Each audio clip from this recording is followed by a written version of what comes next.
crimp the collar lining, and bonus close the heel. Only one size is made on any given day, ranging from a woman's 4 all the way up to a men's 18 quadruple E.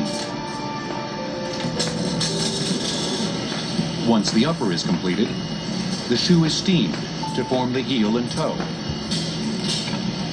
At the same time, the sole is sprayed with hot melt cement, which is the gluing agent that keeps the sole and upper together. It is then placed in a flash activator that applies quick, intense heat to ignite the adhesive.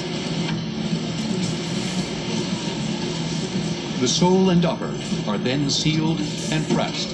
The insert is added. The shoe is laced, inspected, and boxed for shipment. The average New Balance athletic shoe takes 32 to 36 people to assemble. I've heard the analogy that we're not building watches many times, and sometimes I wonder if that's true. The amount of technology that goes into this shoe, the quality that we're looking for, the tolerances of the stitching and the stitch lines. So, as I said, I'm not sure we aren't building watches. It is pretty tight what we do every single day.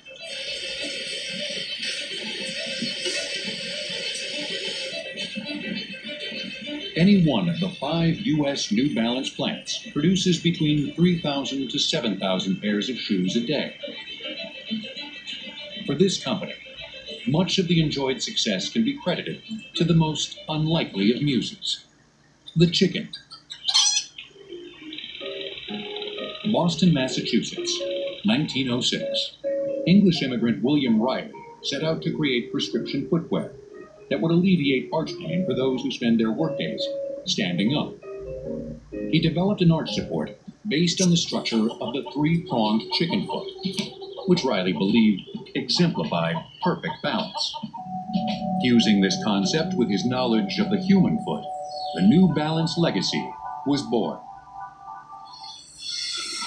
Over the next several decades, the New Balance shoe has developed into a complex piece of athletic footwear. But the race to perfection continues. At the New Balance Sports Lab in Lawrence, Massachusetts, engineers are working on the next generation of running shoes to be made in America. Utilizing the latest in motion sensor technology, a runner is monitored by 8 high-speed cameras, taking 200 pictures a second. This information is then rendered into 3D animations for the engineers to analyze. We can utilize this information to calculate exactly the joint angles and segment motion we're looking to investigate. This approach allows the team to design a product that will better respond to a runner's needs. Our goal is to allow athletes to perform as best they can any given day of the week.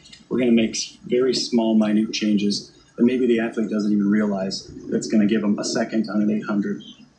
A second is the difference between first and eighth. After a new shoe has been developed, it's sent to the Smash Lab. This machine's a servo-hydraulic unit that can produce very large quantities of force and can do so in very short bursts of time. In just a few minutes, the Mini Bionics unit can inflict the wear and tear of a 3-hour marathon run.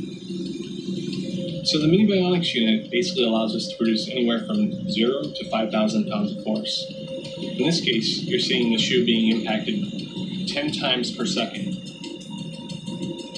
But when we're evaluating this type of product, we want to make sure that it's going through its utmost durability and making sure that nothing's going to break down over time or crack over time.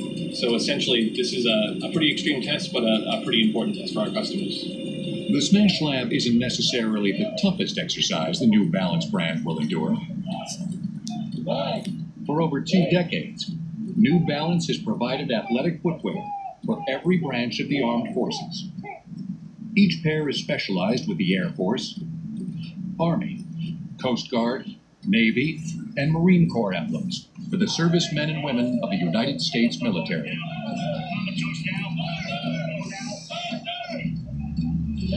People should care about the fact that New Balance is making shoes domestically because it's unique. Because so much we believe is not being done domestically anymore. We believe in the domestic workforce. We believe in their creativity, their innovation, and their ability to meet demand. It can be done, and we're doing it. While New Balance was born to run, the Segway PT was built to ride, dissecting this gravity-defying unit to find out just how it stands on two wheels.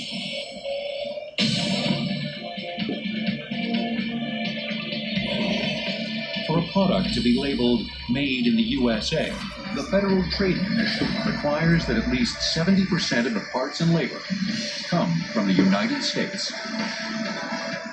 Made in the USA will return on Modern Marvels.